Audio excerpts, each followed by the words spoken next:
Bonjour tout le monde.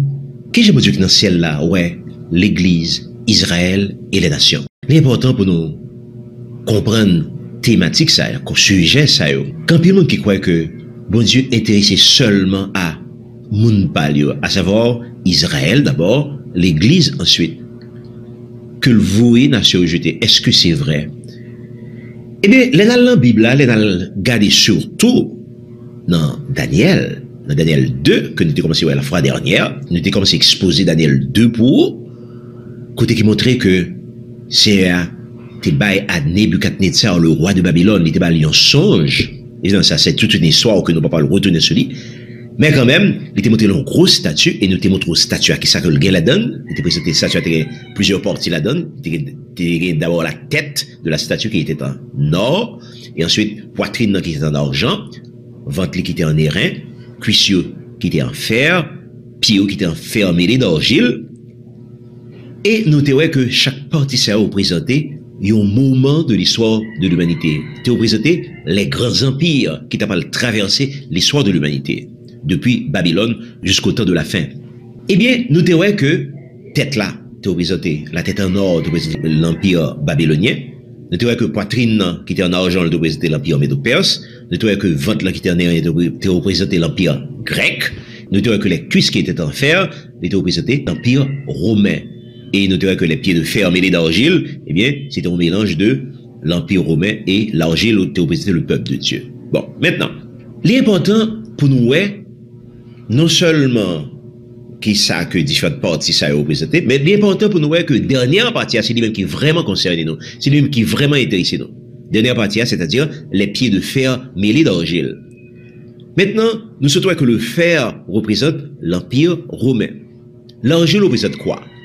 Pour qu'on qui ça, l'argile représenté, c'est pour faire un coup de patte rapide dans Jérémie, le livre de Jérémie, Jérémie 18 particulièrement. Dans portion ça, nous trouvons que c'est t'es comparé le peuple de Dieu à l'argile. Lui-même, Dieu, il est le potier. C'est potier qui prend l'argile, il façonne, il par la forme que l'est.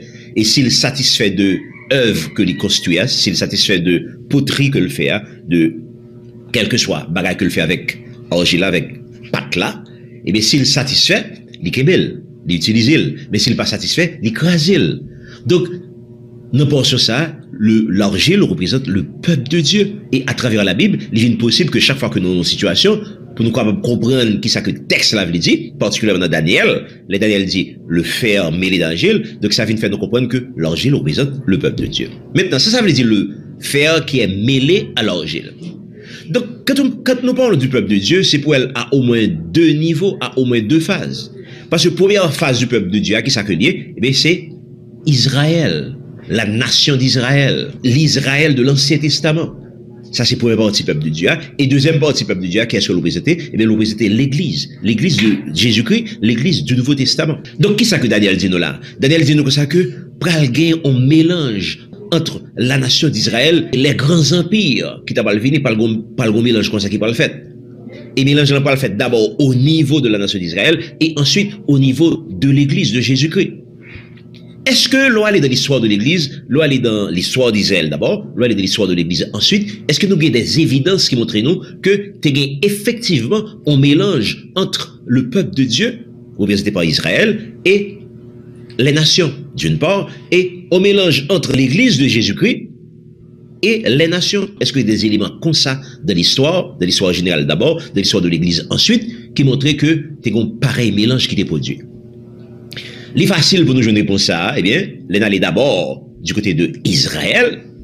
Pour là que nous devons songer que Israël, c'était un pays qui était déjà tombé dans l'idolâtrie avant même que le t'ait allé en exil. Déjà, sous Salomon, nous songeons que Salomon était tombé dans l'idolâtrie. Nous songeons que Salomon était sous Salomon, le peuple était à donner au culte de la reine du ciel. Hein? Il était à donner au culte de la reine du ciel. Donc, ça, son qui est important pour nous dire.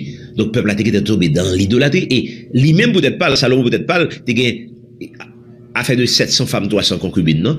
Et évidemment, c'était des femmes païennes qui étaient cause que lui-même tout, lui vient tomber dans l'idolâtrie, donc l'école laguée pour Israël.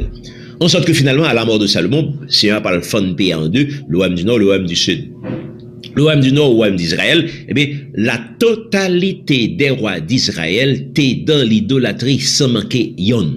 Ça qui est une bonne idée de comment le peuple bon Dieu a dévié, comment que le quitté la loi, comment il quitté les prophètes, mais il était tombé dans autre chose. C'est pas seulement la reine du ciel que tu as pas adoré, mais il y a un pile l'autre bagaille que tu fait tout. C'est ça qui parle aussi que première déportation que le roi fait en Assyrie en 721-722. Maintenant, l'OM du Sud, est-ce que lui-même était préservé de Baal-Seor? Il est vrai que des rois fidèles au niveau du royaume du Sud, tels que Josaphat, tels que Asa, Mounsaïo. Mais quand même, au niveau du royaume du Sud également, idolâtrie a commencé à faire rage. Au point que, là, aller dans Jérémie, là, aller dans Isaïe, là, aller dans Ézéchiel particulièrement, soit aller dans Ézéchiel 8, Ézéchiel 7, Ézéchiel 8 rapportait comment, au niveau du temple, même les sacrificateurs. Ézéchiel 7 te dit nous que les sacrificateurs avaient abandonné la loi, ils étaient venus oublier la loi. Ça, c'est les sacrificateurs. Donc, imaginez où ces sacrificateurs, où on nous s'est enseigné la loi à Israël, et voilà qu'on oublié la loi, ou par contre la loi encore. C'est comme ça que ça a été sous Judas. Et non seulement que ça a été comme ça, mais bon, dernier côté que vous arrivez dans Ézéchiel 8, c'est à pas le dire, non, vision, il va parler à Ézéchiel, il va dire le fils de l'homme vient ici, Ézéchiel va le paraître, il dit, fais un trou dans le temple là, Ézéchiel fait un trou dans le temple là. Et là, il fait toi, il dit, fouille tête ou, gardez, Ézéchiel fouille tête, il garde, comprend, qu'il ouvre, il fouille tête, il garde, qui ça le ouais? Il ouais, c'est les anciens d'Israël, les sacrificateurs, les anciens d'Israël, eh bien, c'est eux-mêmes qui baillent hommage à d'autres dieux, qui fait mazanza en dans le temple là. Donc, c'est une façon de dire que Israël était tombé dans l'idolâtrie. Judas également était tombé dans l'idolâtrie. Évidemment, ça pas la cause que Judas, à son tour, pour le déporter, et lui-même, il va le déporter à Babylone. Maintenant, là, il finit vers Babylone. Qu'est-ce qui va le passer? Pas oublier que prophétie te dit que 70 ans après, il y a un retour qui va le faire.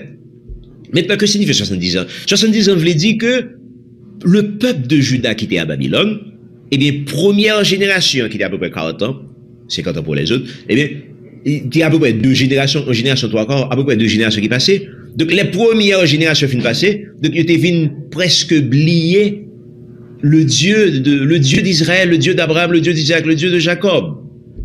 Maintenant, les sacrificateurs qui eux-mêmes étaient tombés dans l'idolâtrie, eh bien, non, pour capable un mélange que Daniel 2 à parler, pour nous capable le mélange de fer mêlé d'argile, les peuples d'Israël, les peuples de Juda, les rivés à Babylone, qui ça qui peut le passer, eh bien, ouais que les sacrificateurs eux-mêmes, ils pourraient, en l'absence de cet esprit, ils pourraient développer des commentaires sur la Torah que le Talmud, et commentaires ça, ils pourraient développer sans l'action du Saint-Esprit, sans l'aide du Saint-Esprit. Et, je dis qui conséquences que ça va gagner. Il va gagner des conséquences terribles parce que, imaginez quoi, l'on font œuvre spirituelle que le Saint-Esprit pas là. Donc, on dit toutes sortes de choses, on aboutit à toutes sortes de conclusions, et bon Dieu, pas la donne. Et maintenant, ça qui est plus grave là, c'est que non seulement il fait des commentaires sans le Saint-Esprit, ça qui est plus grave là, c'est que, il prend des éléments de la culture babylonienne, qui parlent rentrer dans l'œuvre qu'il a créée dans le Talmud. Et c'est à ce moment-là également que il va développer la Kabbale. On connaît que la Kabbale, on a commencé à parler de ça la fois dernière, et bien la Kabbale, c'est tout simplement la magie juive. Donc voilà des sacrificateurs, voilà des hommes de Dieu, entre guillemets, qui ont pratiqué la magie à travers la Kabbale, qui ont pratiqué la magie. Ça, c'est son premier problème. Deuxième problème, non, ils prennent des divinités babyloniennes, des anges et démons babyloniennes, et bien ils recyclent dans le Talmud. Et nous avons des auteurs qui disent ça. Il y a un auteur qui dit ça, c'est l'auteur juif Zvi Kahn. L'auteur, ça a été écrit livre ça. The Rise of the Karaite Sect. New York, 1937. Page 98-101. Voilà. Donc voilà un auteur qui passe du temps à le vérifier dans le Talmud. Il voit que il y a un paquet d'éléments de la culture babylonienne qui viennent rentrer là-dedans. Donc c'est infiltration ça, c'est mélange ça, c'est lui-même que Daniel t'a fait allusion. C'est la première partie de mélange que Daniel t'a fait allusion là-dedans, non? Daniel 2, c'est-à-dire les pieds de fer mêlés d'argile. Donc l'argile représente le peuple de Dieu, et voilà que justement que bon Dieu a, il vient dans production spirituelle, il vient fourrer des éléments qui sortent directement de la culture babylonienne. Et maintenant, ça qui est important pour vous noter tout, l'elfine fait ça. C'est même eux même qui 70 ans après le règne de Cyrus roi de Perse, et bien c'est eux même qui parlent retourner à Jérusalem avec Esdras, Néhémie, Zorobabel. Ils parlent reconstruire le temple, ils parlent reconstruire la muraille de Jérusalem. Là, au fin fait pareil ça, c'est eux même qui parlent de naissance maintenant à des groupes religieux tels que les pharisiens, les sadducéens, les zélotes, les esséniens. Eh bien, tout le monde sait que ce sont des mondes qui sortent justement dans le judaïsme babylonien. Les mondes sayo qu'on y a, les parlent de la loi, ils vous parlent de leur loi. Ils parlent de loi payo. Et là, on parle dire que, on monte que Jésus-Christ, on va dire que Jésus-Christ n'observe pas la loi. Eh bien, Jésus-Christ n'observe pas leur loi. Jésus-Christ peut observer loi payo. Les apôtres de Jésus-Christ, les 12 apôtres, ils n'ont pas observé également la tradition des pères. Quand on parle de la loi au niveau de Jésus-Christ, là on parle pas de la loi par rapport à Jésus-Christ, par rapport aux apôtres, par rapport à l'apôtre Paul, par exemple, mais ça veut dire tout simplement la loi des anciens, la loi des pères, la tradition des pères, la tradition talmudienne. Mais c'est de ça qu'il a parlé, il n'a pas parlé de la loi de Moïse. Et l'autre qui est intéressant encore tout, c'est que, après 70 ans, ils retournaient à Jérusalem, sous Esdras. Dans le livre d'Esdras, nous parlons que, ils vont découvrir le livre de la loi. Ça est intéressant. Voilà que des Juifs qui pratiquaient la loi, entre guillemets, ils vont découvrir le livre de la loi de Moïse. Et ça va permettre que le livre de la loi de Moïse qu'on est allé au fin découvrir, il va déclencher au réveil dans Israël. Ah, ça se passe bizarre. Comment se fait-il que, ou découvrir la loi de Moïse en Israël, sous Esdras, et puis ça va le déclencher au réveil? Eh bien, qu'est-ce que ça veut dire? Mais ça veut dire tout simplement que, il va jamais vraiment pratiquer la loi de Moïse. Sous Esdras, sous l'autre, il va jamais pratiquer la loi de Moïse. Et c'est loi pas yo, ils ont pratiqué. Ils ont pratiqué leur tradition, la tradition des pères. Et on parle en pile côté, effectivement, à travers le Nouveau Testament, les évangiles, chaque fois que Jésus parle contre cognon avec Jésus-Christ, il va dire que ça que Jésus n'a pas observé la loi, et bien Jésus n'a pas observé leur loi pas loi, mais c'est pas la loi de Moïse. Alors que ni Jésus-Christ, ni les 12 apôtres, ni tout l'autre, ils ont été observé à la lettre la loi de Moïse. Mais Jésus-Christ n'a jamais observé la loi des Juifs, la loi des anciens.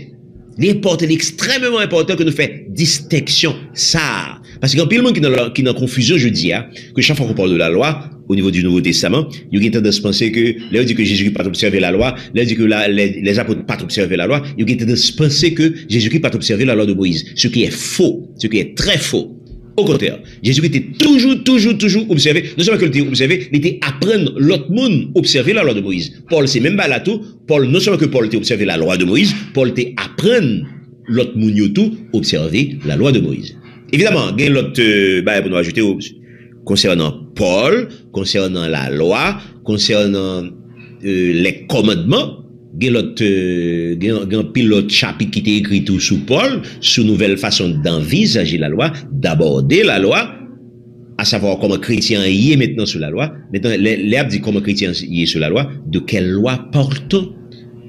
Est-ce qu'on a parlé de la loi de Moïse? Est-ce qu'on a parlé de la loi des anciens? D'une part. Et même si on parle de la loi de Moïse, mais comment chrétien parlerait ça? Évidemment, ça sont le développement que nous avons fait déjà, que éventuellement nous devons retenir sur n'importe quel moment. Parce que là, notre développement, ça est fait à travers l'étude de Actes des apôtres, particulièrement Actes chapitre 15, au concile de Jérusalem, comment justement les chrétiens, ce qu'on appelle les pagano-chrétiens eux-mêmes, ils n'ont pas déjà habitué du tout avec la loi de Moïse. Maintenant, ils te permettent, pagano-chrétiens, le concile de Jérusalem, constitué des 12 apôtres et de l'apôtre Paul, ils ont évalué l'action de l'apôtre Paul, le ministère de l'apôtre Paul, et bien, ils ont que, eh bien, il était possible, ils ont permettre que les pagano-chrétiens, les nouveaux convertis de l'apôtre Paul, du monde païen, ils ont permettre qu'observer seulement 4 bagailles, à savoir, s'abstenir des viandes étouffées, des viandes sacrifiées aux idoles, s'abstenir de l'idolâtrie, s'abstenir de la débauche. 4 bagages seulement. En d'autres termes, le concile de Jérusalem, il était l'attitude pour que le nouveau converti, le pagano-chrétien, il était l'attitude pour que, vous-même, vous pas observer la totalité des 10 commandements. Vous doit observer 9 commandements sur 10. Vous doit éviter le 4e commandement, c'est-à-dire qui était demandé pour observer le sabbat. Vous doit ça. Là, au fin de faire ça, ça va empêcher à l'ancien, et comme de fait, il y a l'ancien correctement après ça. Bon, évidemment, nous avons toutes conséquences que ça gagne tout, parce que là, on fait ça. évidemment, le christianisme pas résumé à 4 petits bagages seulement. Le christianisme, Jésus-Christ apprend chrétien pour qu'ils observer la totalité de la loi. Les apôtres, y compris Paul, apprennent chrétien pour observer la totalité de la loi. Mais tout simplement que les nouveaux convertis, eux-mêmes, ce sont des bébés dans l'évangile, donc ils permettent d'observer seulement une crasse bagaille ça, puis devant, puis on grandit de la foi, et chaque fois qu'on a grandi de la foi, le Saint-Esprit a mis dans le cœur, puis observer de nouveaux bagailles. Donc, monde qui convertit, il y a monde qui grandit assez au monde, que cet esprit mette dans le cœur, pour être stade de bébé, pour venir observer de nouveaux bagages, laisse ou venir atteindre l'autre niveau dans l'évangile. Bon, fermons la parenthèse. De toute façon, il a parlé de mélange, là, justement. Il a parlé de mélange de Daniel, là. Le mélange, les pieds de fer mêlés d'argile. Et bien, mélange, là, il concernait d'abord le peuple d'Israël. Et nous souhaitons que mélange là, qui fasse un mélange des fêtes, et bien mélange des fêtes, lorsque nous voyons que la loi des Juifs, et bien, il était venu mélanger avec la culture babylonienne, avec les cultures païennes. Il vient des dieux païens qui viennent de la donne. Il vient des anges et des mots païens qui viennent recycler dans le Talmud. Eh bien, c'est premier mélange qui vient de guerre. Et bien, mélange, ça, qui conséquence que ça va le gagner? Conséquence que ça va le gagner, c'est que Juif ça yo, et bien, il parle dos à dos avec tout le monde qui n'est pas d'accord avec eux. Il parle dos à dos avec Jésus-Christ, il parle dos à dos avec les 12 apôtres, il parle dos à dos avec l'église de Jésus-Christ. Au niveau de l'église primitive, vous avez deux types de chrétiens. Il y a d'abord les judéo-chrétiens et ensuite les pagano-chrétiens. Les judéo-chrétiens, c'est les chrétiens de Jérusalem, des chrétiens qui étaient convertis sous le ministère des 12 apôtres. Parce que pas oublier au sujet, il y avait d'abord les 120 de la chambre haute. Ensuite, il y a les 3000 qui deviennent convertis sur le ministère de Pierre. Et ensuite, nos blancs, texte a dit comme ça que nos blancs ont augmenté rapidement.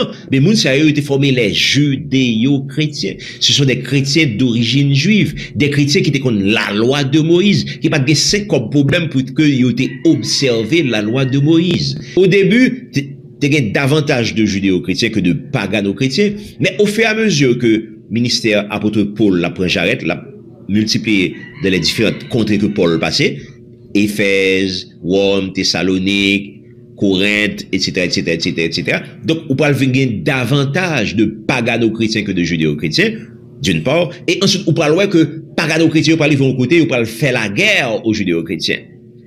Donc, c'est l'important pour nous comprendre ça.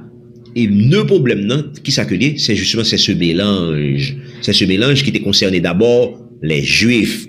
Mais mélange n'a pas concerné seulement les Juifs, il concernait également les chrétiens.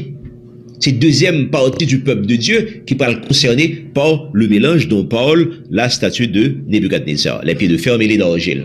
Donc, qu'est-ce qui vient de passer au niveau des chrétiens maintenant? Pour comprendre maintenant le christianisme, quand on parle du mélange, les pieds de fer mêlés d'argile, il faut que vous analysez le christianisme sous 3 perspectives différentes.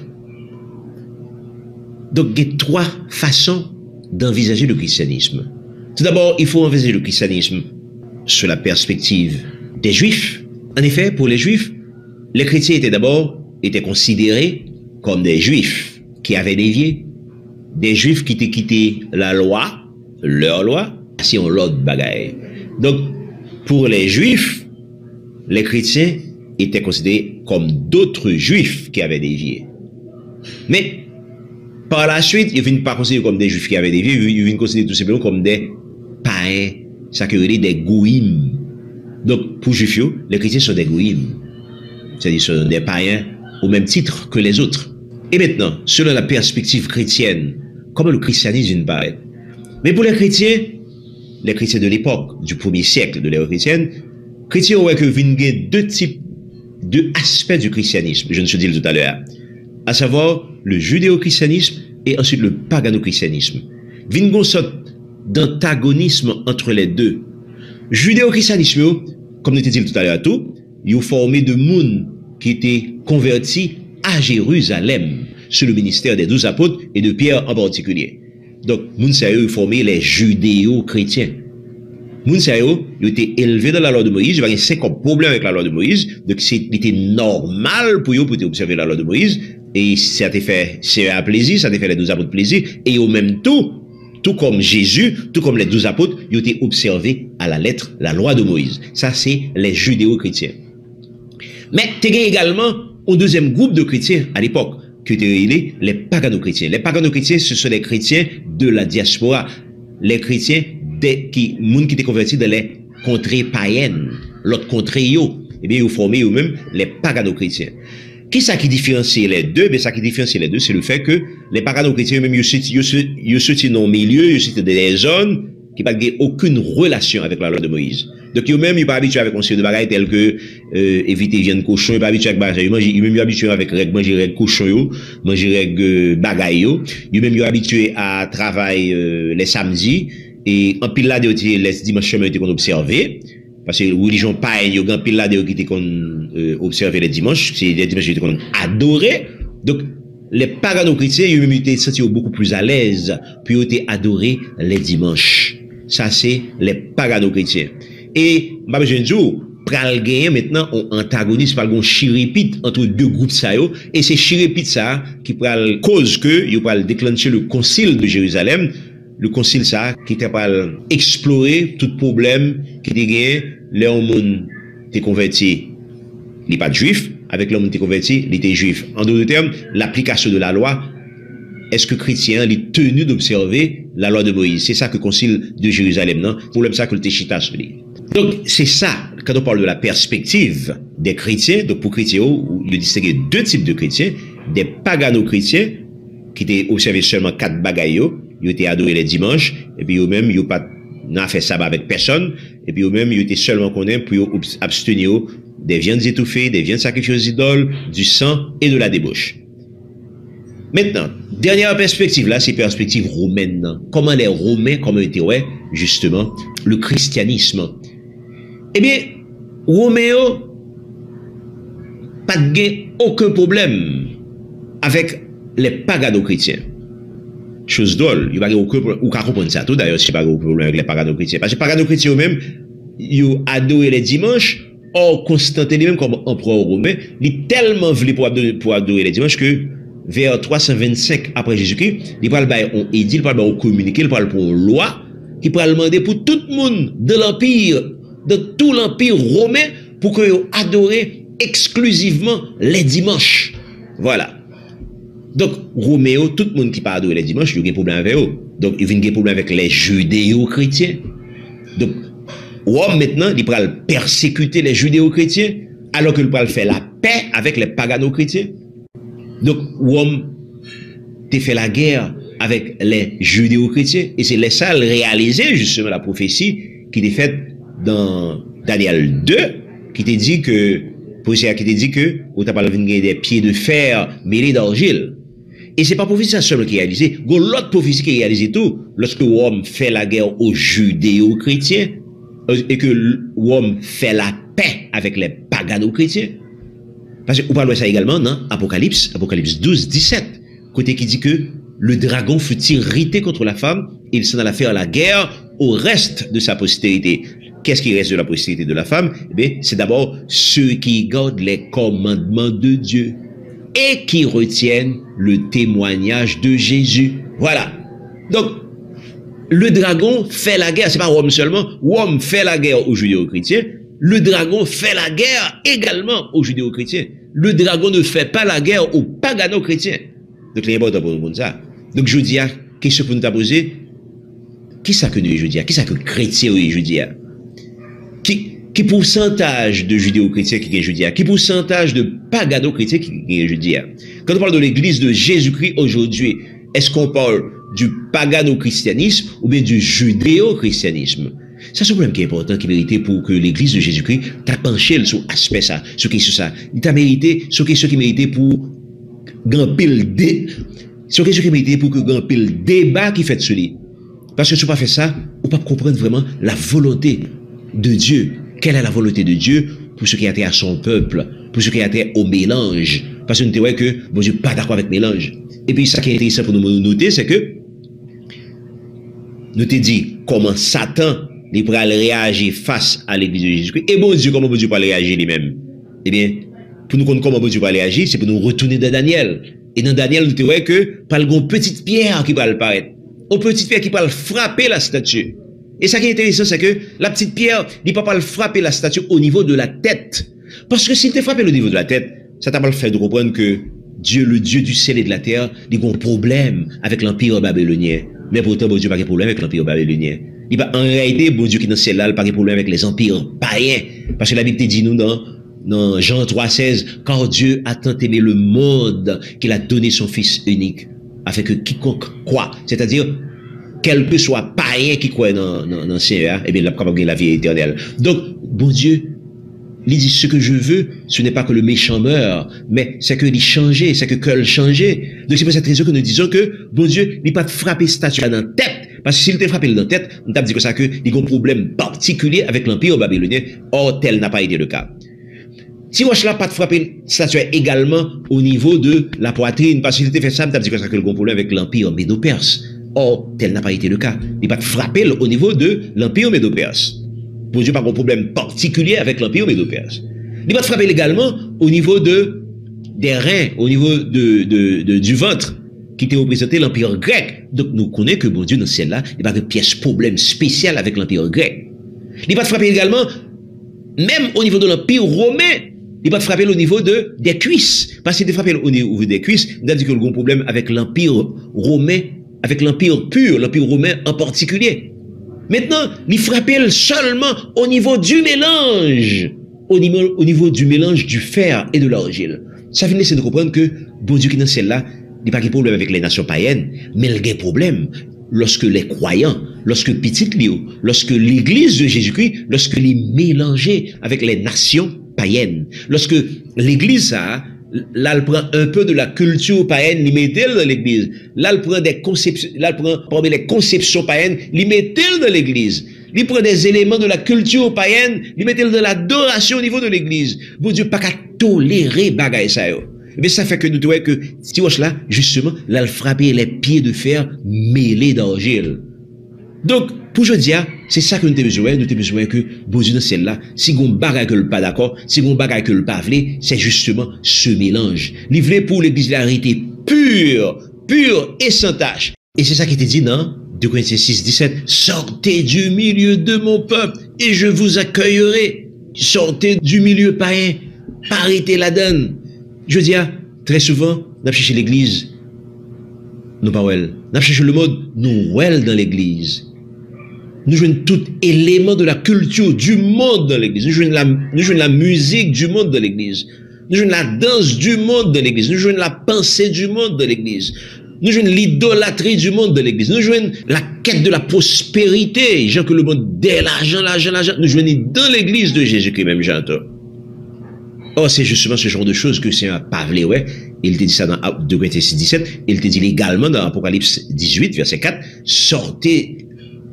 Sortez du milieu d'elle, mon peuple, du milieu de Babylone. Donc, l'important pour nous comprendre, je dis, que mélange, c'est pas dans mélange. Il n'est pas dans mélange avec personne. Il n'est pas dans mélange avec personne. Il n'est pas dans mélange au niveau de peuple, là. C'est pas de problème avec la culture païenne. Il n'y a pas de problème avec les païens comme tels. Parce que les païens sont monde perdu que lié. Et c'est peut-être ça que, ils mettaient des évangélistes. Ils mettaient des mondes pour aller chercher yo. Donc, le monde païen, c'est un champ d'évangélisation pour Dieu que lié. Donc, dans ce sens, ça, c'est pas un problème avec elle. Mais s'ils sont champ d'évangélisation, peuple bon Dieu pas capable pour te coller avec elle. Peuple bon Dieu pas capable laguer colle la donne.